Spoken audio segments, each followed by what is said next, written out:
પાલનપુરમાં Banas medical college બોરિયા ખાતે પ્રથમ દીક્ષાંત સમારોહ યોજાયો હતો। આ કાર્યક્રમમાં રાજ્યપાલ આચાર્ય દેવવ્રત અને ગુજરાત વિધાનસભાના અધ્યક્ષ શંકરભાઈ ચૌધરીની ઉપસ્થિતિમાં યોજાયો હતો।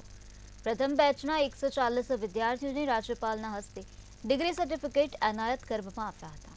આચાર્ય દેવવ્રતે જણાવ્યું હતું કે બનાસ મેડિકલ કોલેજ દેશ દુનિયાની એવી કોલેજ છે જે ખેડૂતો અને પશુપાલકોના પુરુષાર્થથી નિર્માણ પામે છે, તેમજ અહીં આવવાની અત્યંત खुशी है।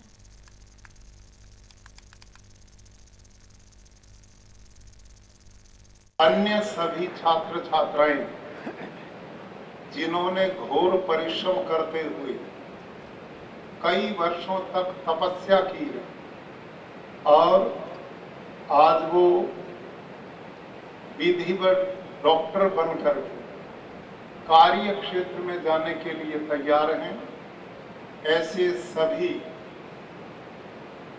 छात्र छात्राएं भी अभी तो डॉक्टर्स बन चुके हैं, इनको भी मेरी बहुत बहुत शुभकामनाएं। અને વિશ્વની અંદર કદાચ પહેલી એવી હશે કે પશુપાલકો ખેડૂતોની મેડિકલ કોલેજ આજે જે સ્ટુડન્ટ તૈયાર થઈને પાસ થઈને બહાર નીકળે છે એની એમના જ્ઞાન વિજ્ઞાન એમના પુરુષાર્થની સાથે સાથે લાખો પશુપાલકોના પસીનાનો પુરુષાર્થના પસીનાની સુગંધ પણ આપની સાથે છે, એ આપણે સદૈવ આશીર્વાદ આપતી રહેશે। આપણે સદૈવ એના બ્લેસિંગ જે મળશે જેના કારણે કોઈ પણ જગ્યાએ તમે કામ કરતા હો ત્યારે પરમાત્માનો આશીર્વાદ સદૈવ તમારી સાથે રહેશે।